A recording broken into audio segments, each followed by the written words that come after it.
Good evening, everybody, and welcome back to the Creative Cranium. We got a great episode tonight, so I'd like to introduce my guests.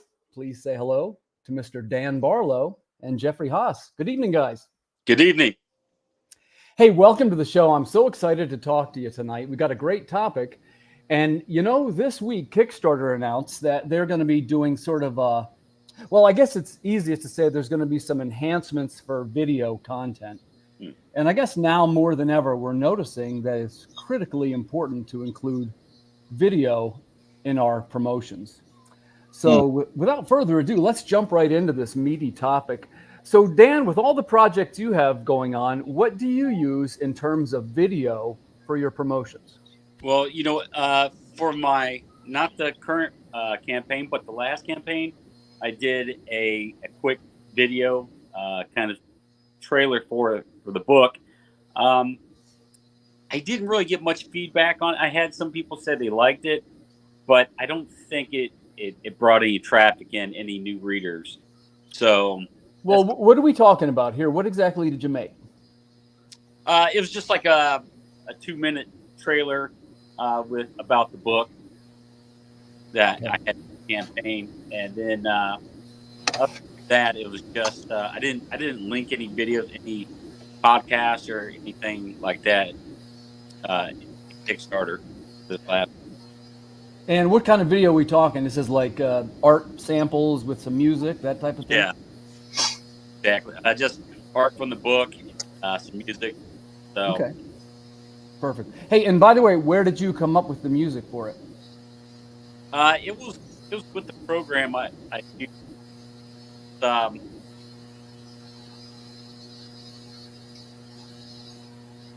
Hold on, we lost your audio, Dan. Yeah. We lost your audio there. Oh, okay. Sorry. Can you hear me? Okay. Yeah, we can now. Okay, sorry. So yeah, it was some free music that came with the program. If I do another trailer, I'd like to have maybe some friends that are musicians contribute, and that way they can showcase some of their skills and stuff. I have some pretty talented friends out there, so maybe I have to ask for a couple favors. But yeah, that's if I do another one. I don't know if it was worth the time.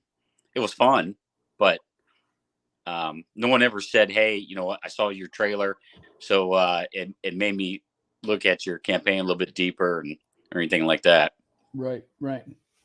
And Jeff, how about you? Is video an element of the Terminus campaign?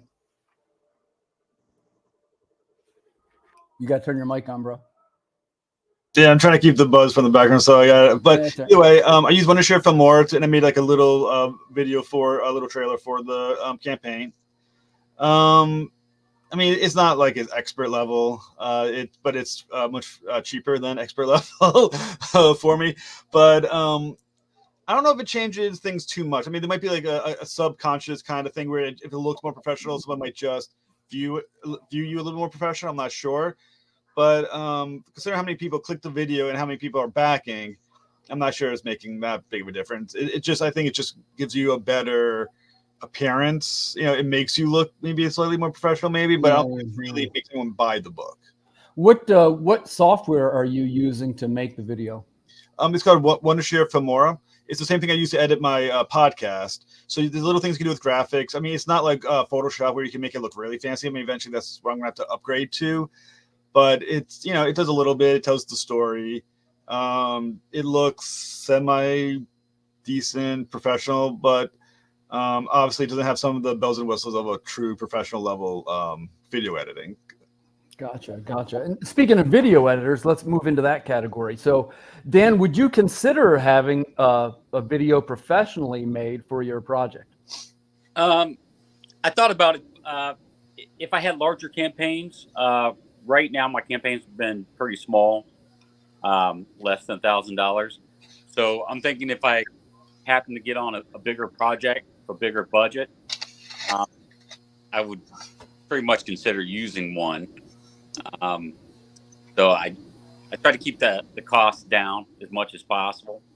So I don't know if I would really take funds away from the publication or some of the extras, merchandising or anything like that I want to do and put it into the video. So I don't know. I probably maybe I wouldn't do it. Cost is always a factor, right? But I get that video out to. Hey, we're losing your audio a little bit there, Dan. Oh, sorry. It's okay. I think we got you at the end.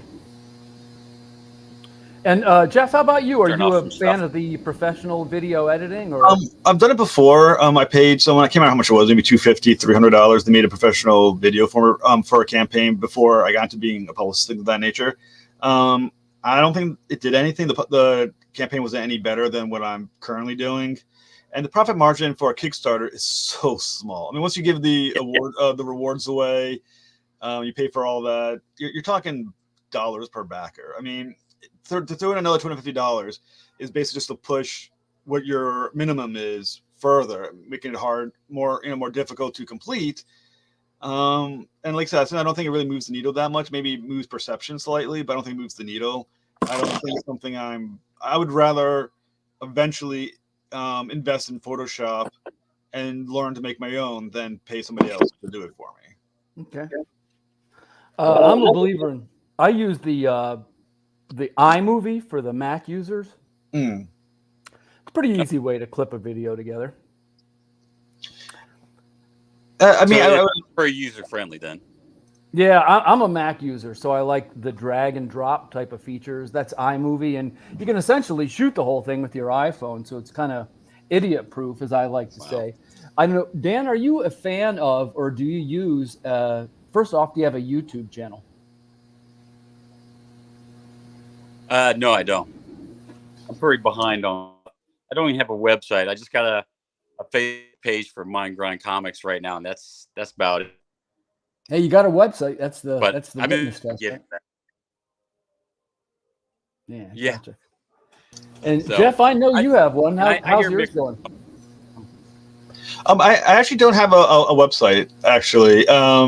Another expense I haven't gone through. I have a YouTube channel, and I have for my podcast. I have another website I use for my podcast, but I actually don't have a website that's dedicated to it. Once again, it's something that's just more cost, more overhead that you got to try to beat on every campaign. And at the moment, I'm just trying to survive on the the little I can afford right now. It gets expensive. I mean, even making varying, the Kickstarters campaigns live on variant covers, but each variant cover you need to print, and you can't just print the ones that you need. Usually, you got to print a certain X number of copies to make it work, and that just makes it more expensive. Kickstarters are not cheap. Sometimes there's big numbers that you see on the campaign. You're like, oh my god, look how the money they're making. But yeah, how much cost probably went into making that, and it's not quite as impressive probably as it looks, or everyone would do it. Right. Well, and those guys usually have a big staff too. They got 15 people on staff. They had that. They have they're probably, the artists are probably more expensive than maybe my artists. They're probably paying X number per pages, per coloring, per everything else. So the overhead's higher, the profits are smaller as well. And like I said, if this was easy, everyone would do it. And there's enough campaigns out there to think that enough of them are thinking we can do it. But if it was that easy, everyone would do it. Yeah. Seems like they're all doing it sometimes. Okay, so I want to ask a little bit. What about you, Tim? Well, I have a YouTube channel that does pretty well. I have a small band of followers, but they seem to be pretty loyal to me, so I'm grateful for that. And we do 3 sections, which is, well, there's long form video, which is very similar to what you'd see here in the 1 hour to 1.5 hour range, and they tend to be interviews, top 11 lists, and the creative Cranium. And then we also do the time to time we do music. We're musicians over here. Are you a TikTok user, Dan?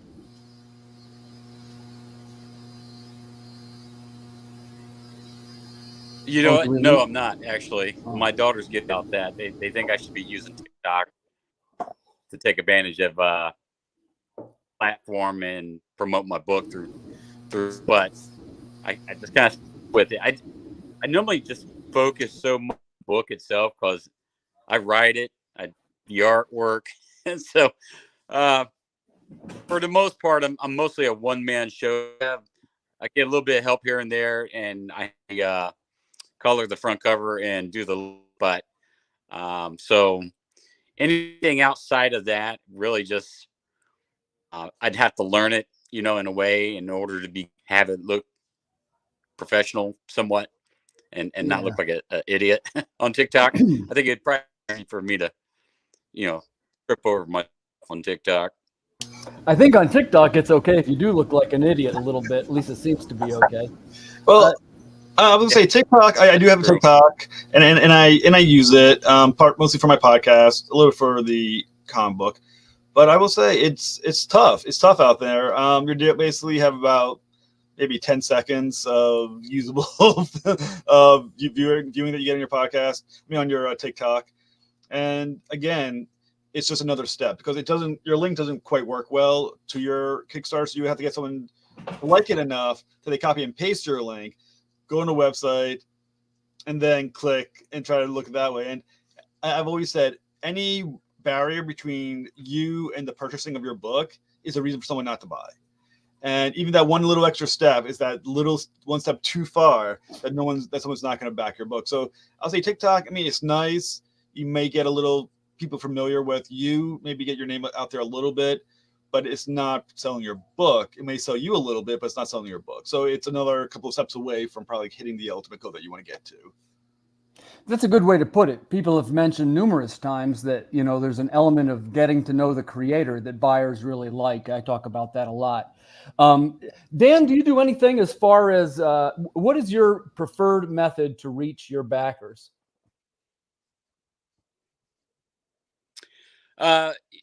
So I have a small number of backers in comparison to most of the other independents on Kickstarter.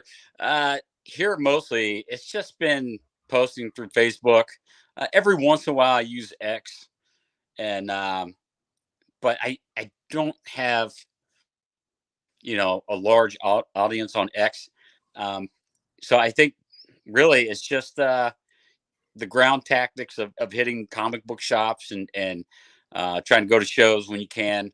And I prefer to try to do the shows, obviously, because, the larger expos and stuff, you just get lost in the crowd. So if I can do smaller shows around here where, it'd be like a one-day show, I don't have to pay for a hotel or airline ticket or something like that.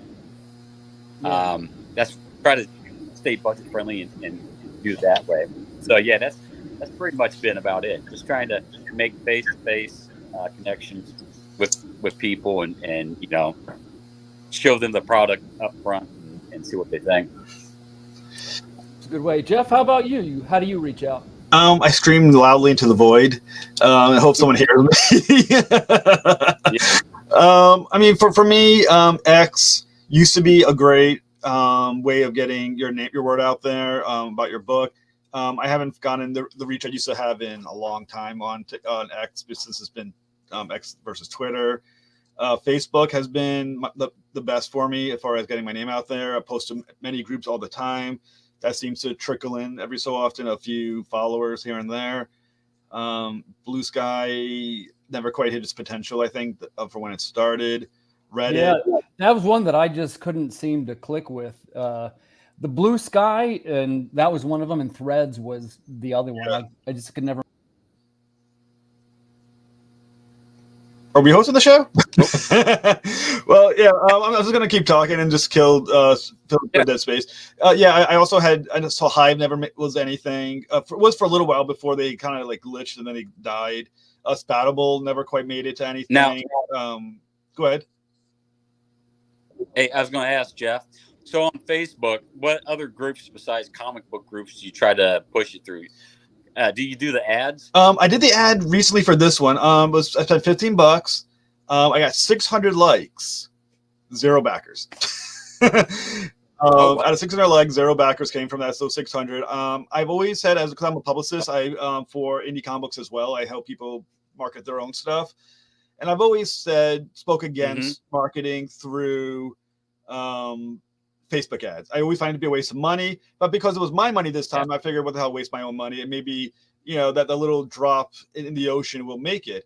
So I got 600 likes, which was nice to see, but once again, no one backed it out of those 600. So it once again proved itself to be as worth as I always thought it was.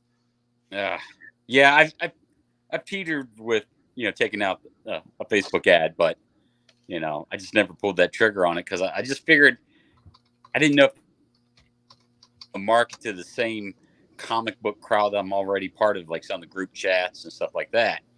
So, sometimes like also with doing shows, who out there is potential buyers. I have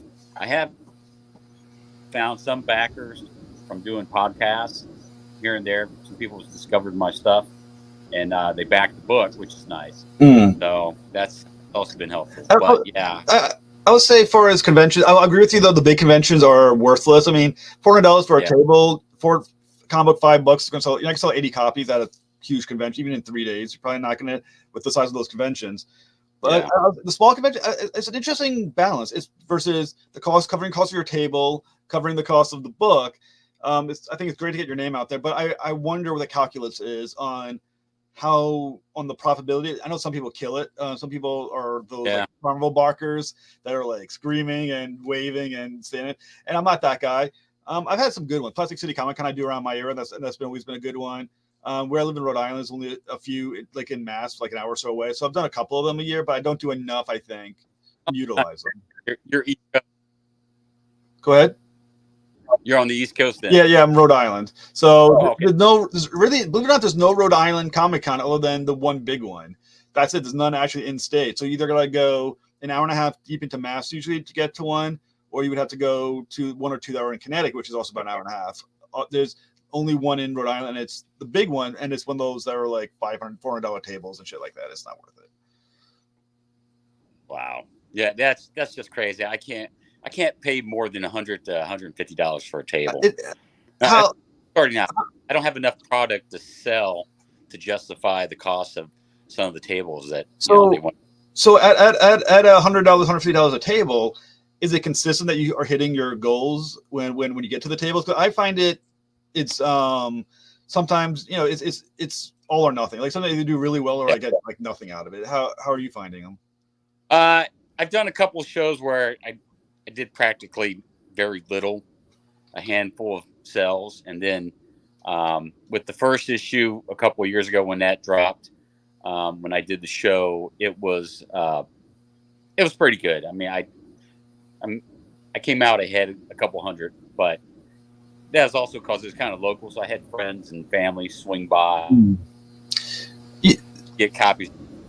That's like the unsung hero. Like people talk about these campaigns and why some of these campaigns are killing it. And believe it or not, a lot of them are friends and family. It's like the unsung heroes. Like, yeah, you got maybe this many backers, but a certain number of those big ones were your friends and family. Let's just put it out there. The more family you have, the more friends you have, the better some of these campaigns are going for you. And I think a lot of people kind of ignore that little truth where it does help to have that big social life on the outside. Yeah. Oh, so Timothy just. Timothy just mentioned that his power's out at his house. Wherever he is, he has no power. So I don't know when. I don't know when he's coming back. Okay, that's not good. Hey, we'll keep going. We can talk for a little bit, and So we're talking about like just Kickstarters, because I think the important thing is to figure out for everybody how to make this thing work consistently. Yeah. And I think some people seem to have a key to it. Most of us, I don't think, do have the key to it. So Jeff, running down, let's say you're a new creator, it's your first Kickstarter. What's some of your recommendations on what to spend money on? Like you talked about paying somebody to media to do a trailer. In my personal opinion, I don't think that's beneficial for your first campaign. Well, like I said, I've been a publicist now for a couple of years. I've seen some things that work, some things that don't work. I recently tried Backer Kit, and I have spoke to some people. There's some people. I don't know if you're in the group. There's an indie comic book creator group, and I was talking to Travis Gibb, and he was talking about how Backer Kit is worthless for those who have a small following. And I did use it because I was figuring it's once again my money. I spent it, and he's right. Backer Kit, unless you have a huge following already, it's not the greatest thing. The best thing is though, most of what you need to put money towards is not part of the campaigning. many ways, I would say, I mean, as someone who's people pay me to be their publicist, and I always appreciate it. But you're most successful in doing podcasts, you should do the whole circuit. That's usually where I fall off. Even though I'm a publicist, I don't go on podcasts usually myself. So I only do maybe 8 per campaign, and I usually recommend 20 to 25 per campaign. Wow. You really got to be out there all the time on everything. I highly recommend, if you can get reviews, do it, but they don't bump you too much. Reviews don't help a lot. News articles, I have people make a press release and people post press releases. That doesn't move the needle all that much. What moves the needle is constant communication with the fan base out there for indie people. Post constantly to every social media you can think of, even if it's only going to get you 10 views. Yeah. By percentages, one of them will do it. And also, you got to have a product that's simple.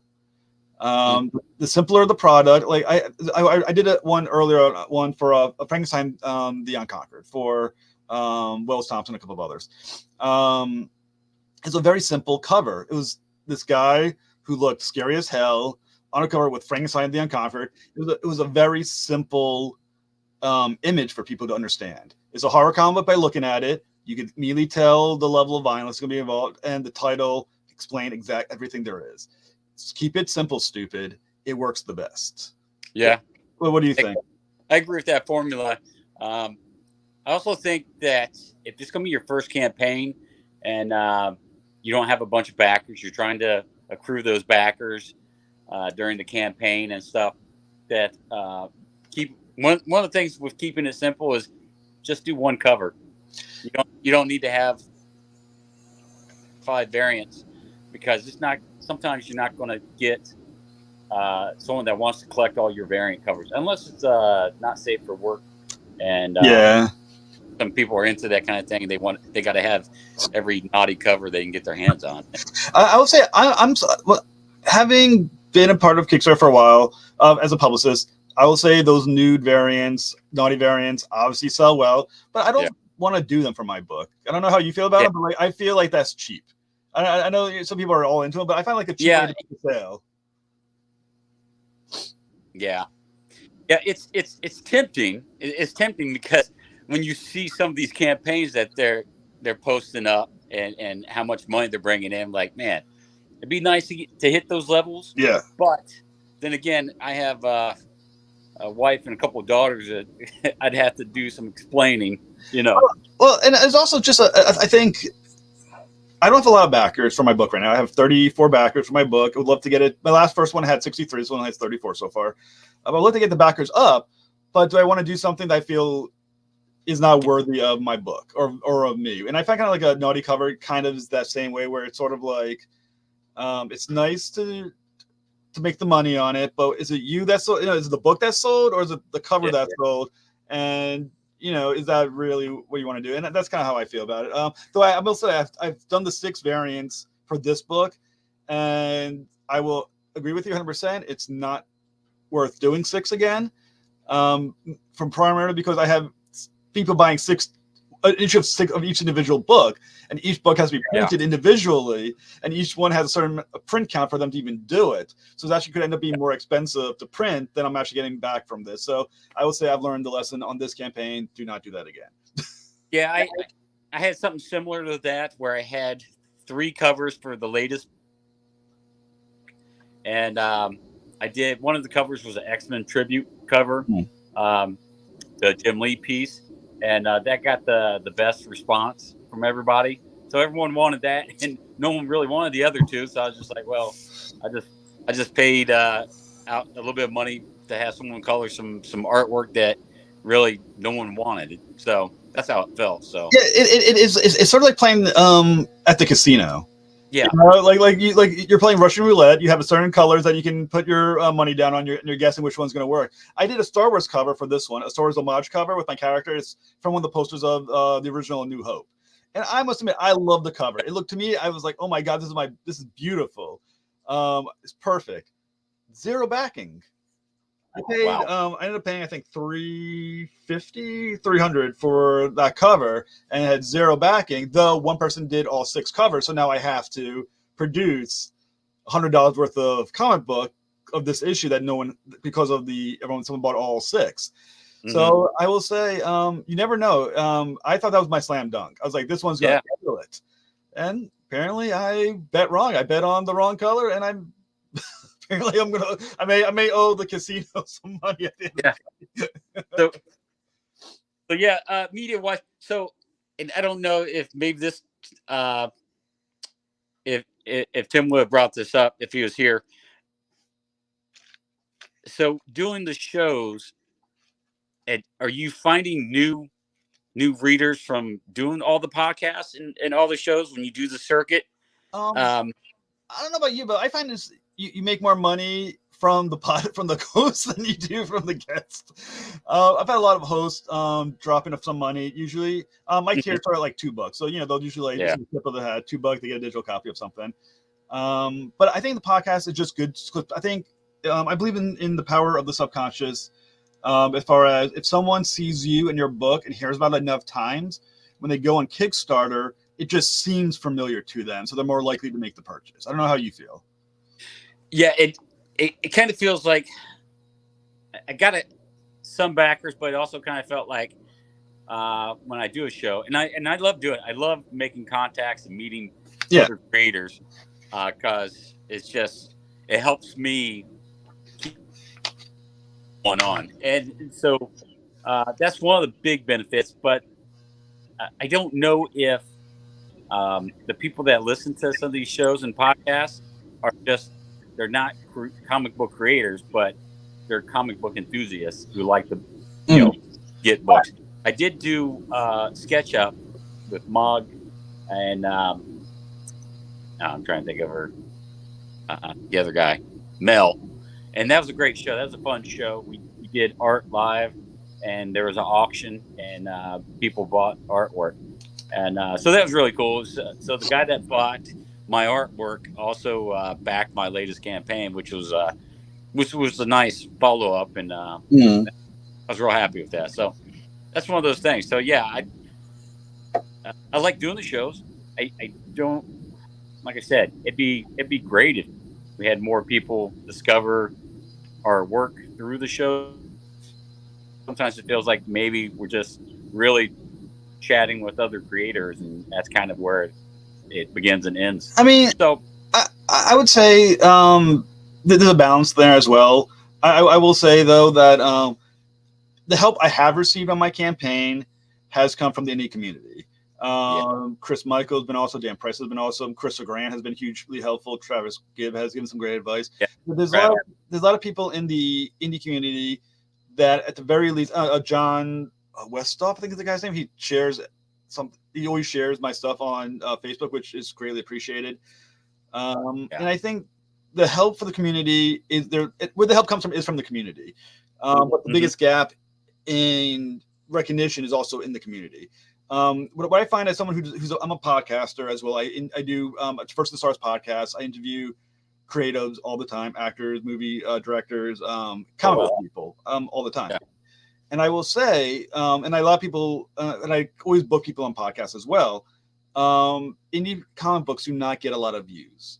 If you can get 20, 25 views on a podcast episode, that's indie, that's pretty good. So on the one hand, there's thousands of indie creators and these shows are getting 20 views. A lot of them are quitting for that reason. They're not doing indie podcasts anymore. So on this one hand, all the help I'm getting is from the indie community. And also there's this huge gap where people in the indie community could be supporting each other and raising all boats more so. Yeah, I really enjoy meeting the other creators within the community. And everyone's, for the most part, been very helpful, and I'm in the chat groups, and they help out, whenever I got a question, because you always want to try to better yourself, make your next book better than the one before. Your presence at shows and your sales pitch and your setup and stuff like that. So there's always so much to learn, and especially because some of these guys just seem like they got it so down pat, and they do a bunch of shows in comparison to what I do. So I always try to pick their brain and get ideas. And so I haven't met really any resistance from people, withholding information. Well, Been really eager to share the knowledge.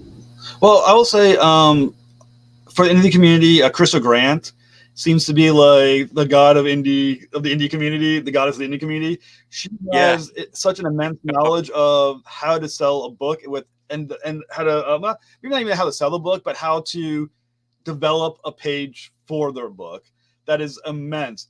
I think she's up to 10 titles, 10 issues already of her series, Worthy Chaos.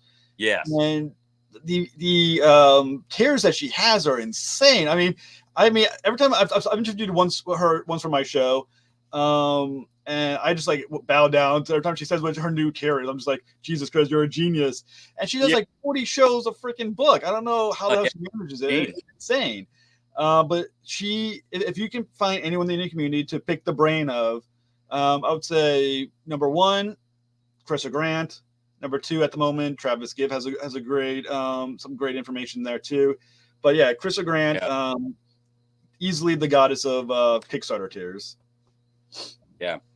And one of the exciting things about being on the Creative Cranium tonight was because this is one of the shows I check out every Friday night. Same thing with JD Coldron on Sunday nights, his panel, and or Catch the Craze on normally Tuesday. That always gets pretty interesting. So, but yeah, a lot of good people out there in the community. So, and it's just trying to find ways to keep it going. Contribute, help others. Well, things like that. I'm going to give a shout out to there's a podcast I was just on this afternoon called Facts, FAQS. He is terrific. I don't know what his listenership numbers are at all, but I will say he did a deep dive into my comic book that most hosts don't bother with. So Facts is one I would highly recommend checking out. He deserves it. He's doing a show of good quality, so check him out. It's like the FAQS. He does a fantastic job. I'll check that out. There was one I was on last month called The Questionnaire. Oh, I'm not gonna say anything. Okay. Yeah. I'll keep my mouth shut on that one. Okay. Oh, another good one. Actually, I quarterly I host a podcast group of indie podcasters. There's my show, Traversing the Stars. We have Two Geeks Talking with Kurt Sasso. We have Story Comic with Barney Smith, and then we have Cody doing Keeping It Geekly. And we meet quarterly to talk about the world of podcasting, and we each show each person's show on a quarterly basis. I do December's, and we talk what's going on in the world of podcast. So those are all 3 great people. There's the Philip Parker does the Unscripted Perspective as well, who's fantastic. And check out my show, Traversing the Stars. People may enjoy it. So there's some good ones out there. There's a few bad ones out there. I'm not gonna say which ones those are. But there's some good ones of people who are actually putting the work in, and those people deserve a shout out. Yeah. Well, I tell you what, I'll have to get the link from you. Check the show out, Jeff. That'd be great. Oh, I'm always looking for new shows. For when I'm at my day job, sitting at the computer typing away, man. I love to. And I think you probably feel the same way. Most of the creators, when they get into creating indie comics, man, go full dive in, and man, it just consumes you. It's that passion and everything. So that's everything. Just creating, listening to other creators. So a lot of times when I do art and I'm working on the book, I got the TV on in the background with podcasts, YouTube shows and whatnot. And I miss out on a lot of everything else, even though I try to catch some comic book stuff, but I don't watch too much TV because it just takes me away from working on the book. Well, to plug myself a little bit, on Monday I released my episode with Julian Riching, who played Death on Supernatural. Today I released Jeremy Hahn, who did just recently did issue of Spawn. And on Monday, I'm releasing Robert Wall, who was from Bull Durham and Batman, played Alexander Knox in the Batman movie. So that goes out on Monday. So check it out on YouTube. Usually they release at 10 a.m. on Mondays and either Friday or Saturday at 10 a.m. Eastern. So feel free to check it out. But it's 10:36. So let's talk about books. Let's talk about your book. So I'm getting the host part of me is now wants to jump in and talk about your book. So tell me, Dan, about your book. Yeah. So the main book I'm doing right now, I just read. Well, I'm right now and still a couple weeks left on the fourth issue, the campaign for the fourth issue, which is already at the printers, and it's called The Devil's Contract.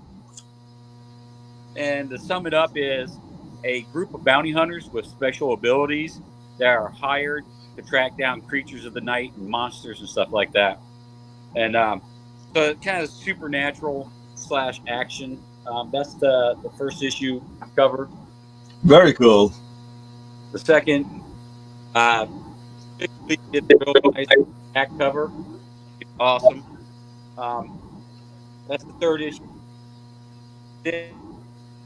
So sometimes a couple of the campaigns put out stuff, and this is one called Mr. Love, about Cupid not good at his job. Um, me, a writer named Mark Fisher from Electromagnetic Press, Yeah. are working on a follow-up issue. And then with the new campaign, I have another bonus book called Instant.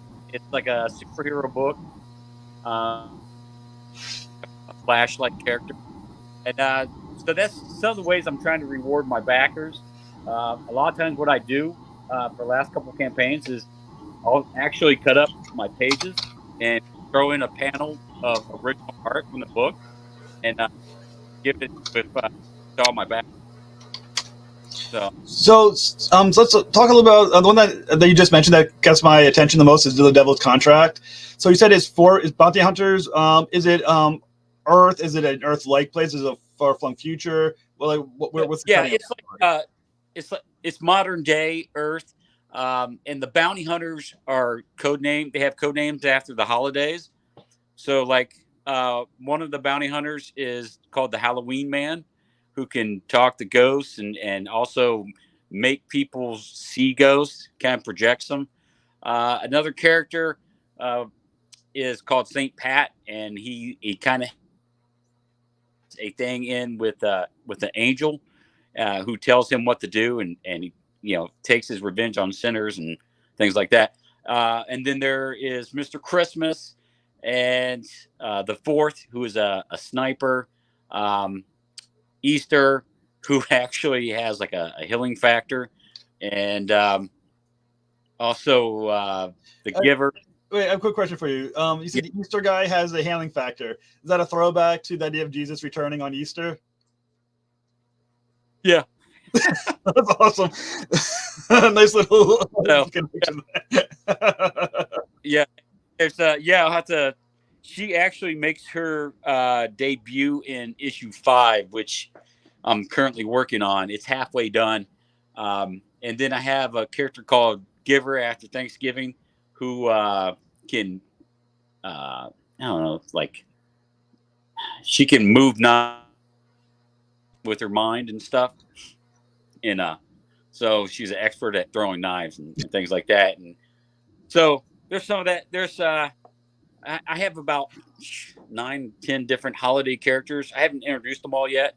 And so as the story has gone along, by issue 4, you find out that the first job they had to do when they caught this guy, he turned out to be a werewolf, and he has a twin brother who is actually a vampire.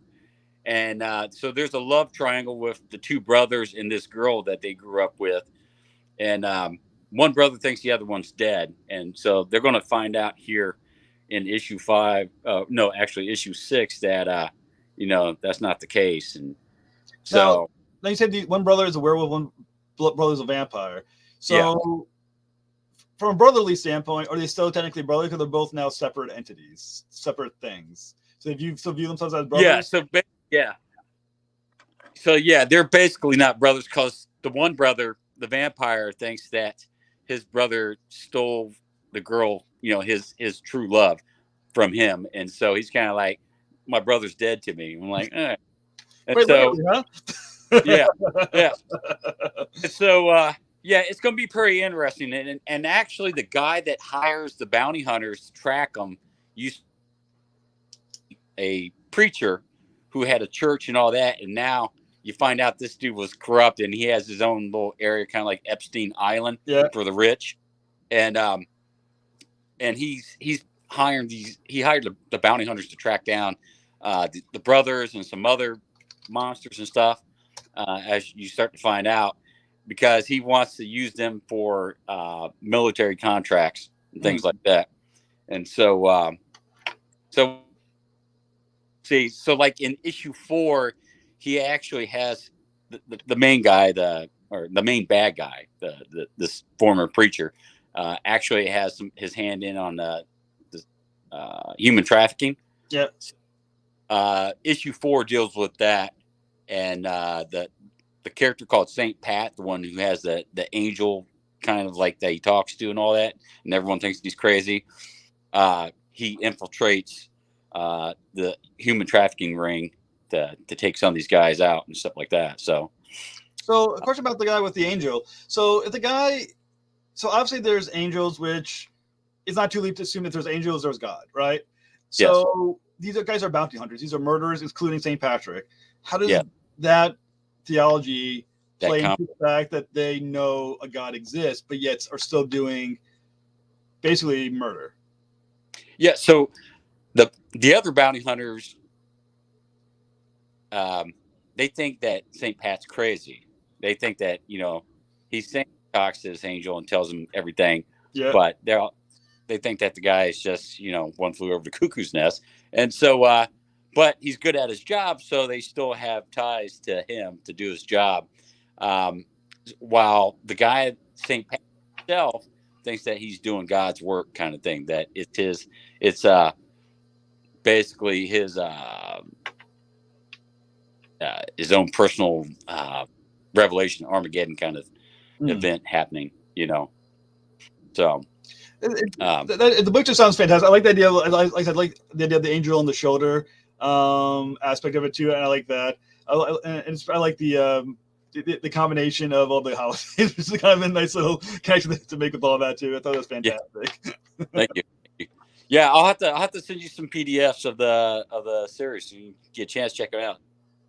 Yeah, please do. I also have a digital catch up. So if you ever want to have a PDF sent out as part of the indie digital community thing, I will be happy to add that as well, because I'm always trying to add one to it. Yeah, that'd be great. All right, all right, that's cool. Yeah, hey, let's talk about your book. I want to hear. All right, cool. About it. As we take over the show now. My book is The End of All Terminus, as you can tell from my background. That's the cover. That's one of the first issues. The second issue goes upon it. Basically, what the storyline is, it's a bit of pseudo astrophysics, as it were. So, one main idea of astrophysics is that the two unknown forces of the nature that control our universe is dark matter and dark energy. Okay. Dark matter is pulling the universe together. Dark energy is trying to pull it all apart. Now, theoretically, there's a belief that at a certain point in time, dark energy is going to become more powerful than dark matter, and the universe is going to pull itself apart. Until they call it the big sleep, where even energy itself is pulled apart to such an extent that the universe just becomes this quiet, dead nothing, including all energy gone as well. So the premise of my book is that at some unknown point in the future, there's a thing called the Big Rip. And the Big Rip is dark energy going out of control and is tearing literally even the atoms of the universe apart. It's been destroying the universe, and now there's only 7 sentient species left in the entire universe. Okay, and they board the ship called the Terminus. And the idea is, or the hope is, that there is an end to the universe. That the universe is not as infinite as we think it is. There's a finite boundary to it, and there's some pseudo astrophysics beliefs that there is potentially beyond our universe. There's some thought, it's not popular, but it's there. And there's a thought of, if you can just escape our universe and go to whatever's out there, that's the only way to save everybody. So it's these 7 species trying to survive. The ship of about 50,000 individuals to about 100,000, maybe, depending. And at the end, only about 20 are going to survive. So this is going to be out of 50,000. Yeah, so we're out of that many. Is only about 20 survivors, and the question is, who survives and why? And these 7 species are all kind of a play on human culture. There's obviously the humans that are like the generic, this is the basic who we are. There's a warrior race called the Gadakians that are sort of like space Klingons, like space Klingons, Klingons are space, but are like Klingons from Star Trek. There's some influence there. There's the Laurelians, which are sort of like space Ents from Lord of the Rings. They're more peaceful, they're wiser, they're older lived. They're also they're more passive in their behaviors. There's the Link, which is a technologically based society where they're all basically machines that live off the signal that connects them. Also, they're basically just a signal that or give themselves a form to communicate, but they're basically just a computer signal that carries over through everybody. There's the Acolytes of Devoe, which are sort of like space Catholics. They're a religious cult that follows the belief of this thing called this god called Devoe, and they believe they are spiritually perfect and that their species, because of their belief system, should survive because Devoe will protect them. There's a clone species where there's only 2 members of the species on the ship, but the idea is once they survive, they'll just multiply themselves using genetics and clone the rest of their species, but they're all exactly identical. So they believe themselves as genetically perfect. And then there's the Paragon, who are these very timid little aliens, but there's a reason they're there, and it's going to be pretty cool. So I don't want to say anything else about those guys. And the idea is that these 7 species don't necessarily get along. Each one views themselves as being the ones that deserve to survive. They're the ones who are perfect, and they're only using the other species for as long as they need to survive. So there's a lot of hostility there, a lot of anger, and every one species would be more than happy to see the others dead as long as they can survive at the end. It's just kind of how they go. And like I said, there's a lot of good characterizations. And they're all, go ahead. And they're all on one ship, like the Ark or something like that. Yeah, it's like the Ark. It's sort of like a Battlestar Galactica situation where they're all stuck on one ship. That's the only thing really we're alive now in the universe that's moving through the universe. And yeah, a lot of the issues are them trying to not kill each other, though many of them will. And the second issue ends with a murder of a major character that sets everything else into motion. But yeah, it's action-y, it's science fiction-y. For those who love aliens and Star Trek, it's there. It's very there's also kind of like I try to make it a little more elevated, so there's some philosophy involved and some theology concepts involved and things of that nature to kind of elevate the story to make it a little something thought-provoking. Oh, nice. Yeah, check it out, definitely. So I know if Tim was here, he would want to check it out. I know he loves sci-fi. He said many times. So Tim, we got you, buddy. Well, like I said, I think comic book, there's so much crap that's out there that I think to differentiate yourself from what's the crap that's out there, you got to do something a little bit different, a little bit special. I do it my way. It sounds like you got your thing going as well. That sounds unique and a different voice than what's out there right now, which I think is fantastic. Yeah, I think following up with what you said, we just need different voices, and some. Man, I think there needs to be more creativity. I'm really good stuff, but overall, I still see a lot of the same old. I even look back at my own stuff and say, okay, you know what? How can I make this more stand out, more different, and not be grouped in with everything else? But I have a couple other ideas, a couple other stories I want to do, like the Cupid character.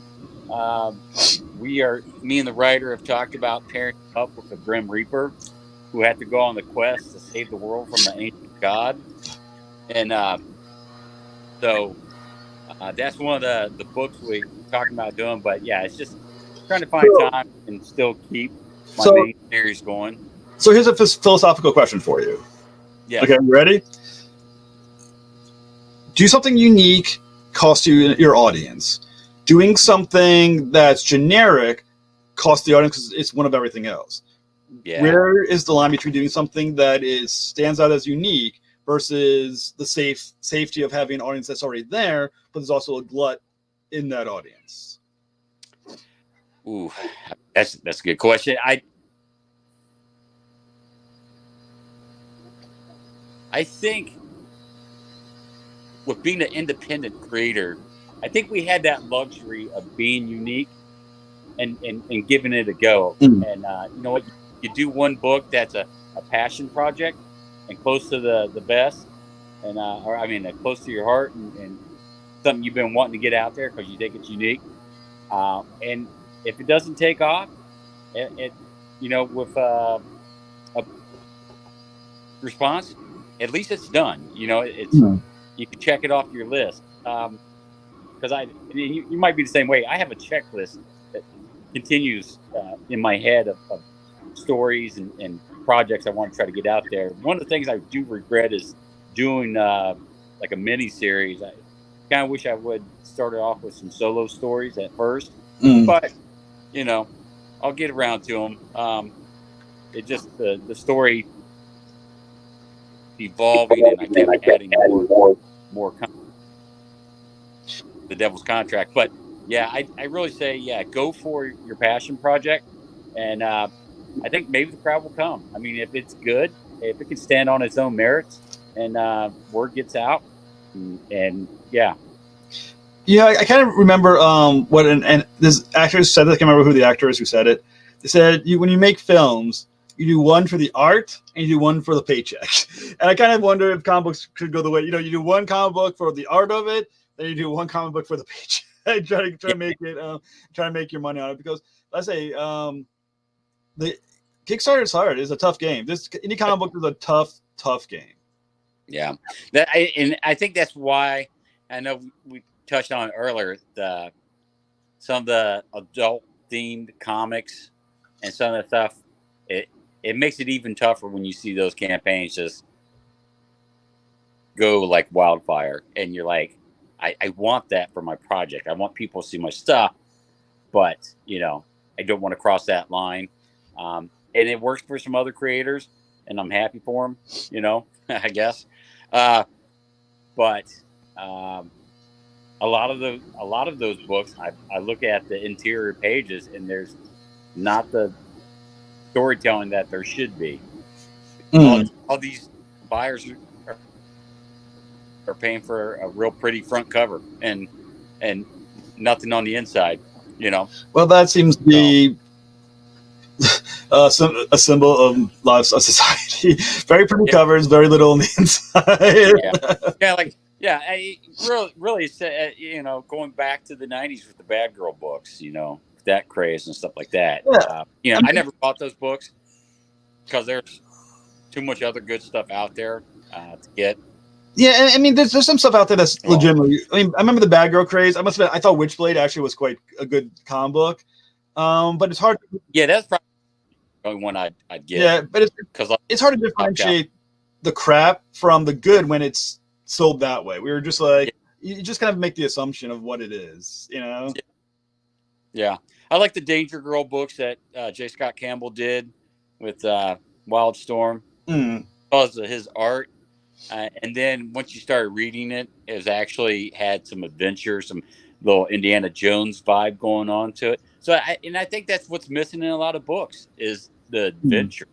Sometimes they get real stagnant. And, when I'm working on my stuff, I'm trying to think, man, what can I get away with? What can I put in this book that would really add some flavor to it, and not be so bland. So, and that's one of the things, I think a creator needs to challenge, on their project, and sometimes that means you got to draw and stuff you're not good at drawing. You got to figure it out, solve that problem. And if somebody is like fighting on the side of a building, and you normally don't draw that perspective or something like that, you just got to try to tackle it. If not, if all your backgrounds are like the same, like a brick wall, basic generic looking background, then your story, your book's going to come out looking generic too. So you really got to add interesting backgrounds, perspective, and really challenge yourself. Like I said, add some flavor to your story and try to do something that you up of. Well, I mean, that's why I would say that's what the one thing that any community has in its favor, potentially. Yeah. You have the freedom to create any story you want. You're not creating a story that has to carry the weight of a corporation on your shoulders. nor do you have the restrictions of the corporation pushing you down, telling what you can and cannot do. I mean, let's face it, you make Batman, you got to keep it Batman. Batman's been around for that many years. His artist is Batman. You can't only do so much with Batman before you risk your IP, right? We don't have an IP really. We can say whatever we want to say and do whatever we want, but you got to have the balls to do it. And I do think if you're going to be an indie creator, you might as well go for it because there's enough generic that's out there. Yeah, there is. And you know what? That's I think the thing that turns away readers sometimes that read mainstream, that don't buy indie, when they see an indie book, if it's the generic, they're going to like just assume that all indies are generic. Which makes it tough, you know. That's, like you said, you go to a big show and all the for indies are stuck in Artist Alley, and it's kind of like the ghetto. Yeah. You know, nobody wants to walk through there. They want to go find that rare Funko Pop that they're missing from their collection, or you know, maybe there is a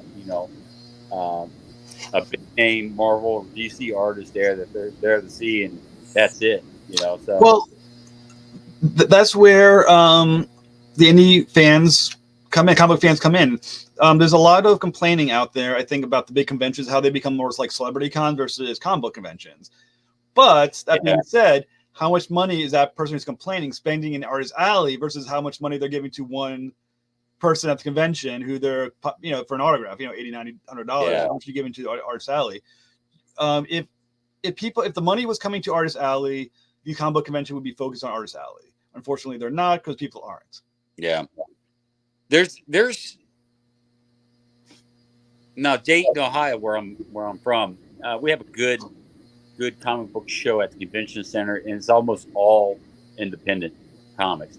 I mean, there's some dealers here selling books and whatnot, but you don't really get. You might get a wrestler or two, but normally it's a wrestler that has a comic book. You know, so they're independent as well. So it's a nice independent comic show. So yeah, it's just a matter of getting more of those out there. Maybe if they can find ways to have cheaper venues and make it more economical for independents to show up. Man, show up in droves, man. If we get a chance to, if it's affordable, and try to help push stuff. But we'll see. I agree. It's 11 o'clock. You want to wrap it up? Yeah. Let's wrap it up. Yeah. Wrap it up. All right. I don't know how. Hey, you know what, Jeff? Go ahead. Oh, I was gonna say, you know what, and I'll reach out to you after the show here this week, and let's talk some more on the side about comics and business and whatnot. Oh yeah, that sounds perfect. Does Tim have a particular ending he likes to do to wrap his shows up? Do we know? Man, I don't know. I'm gonna do what I think he does, and I'm just gonna make it up. That's what Deadpool says. All right. You do yours after. I'm gonna do what I think the ending of Tim Fling is. Timothy Fling's podcast is, not knowing at all what it is, and you can do yours, and we'll have two separate ones for Tim. Which one he likes. All right. This is Timothy Fling with the creator Cranium, opening up big ideas for important people, and thank you for listening to another episode. Thank you so much, guys. Do yours. All right. This is for Timothy, our man from the Creative Cranium, who brings it every Friday with a great panel of creators. And make sure you tune in next Friday, as they'll have another great panel of creators. And keep making comics, right? Let's go. Okay, so how do you turn this thing off? So we stop recording. I think now. Leave studio. Is that the way this goes? All right, I'm leaving studio. Ready? 1, 2, 3.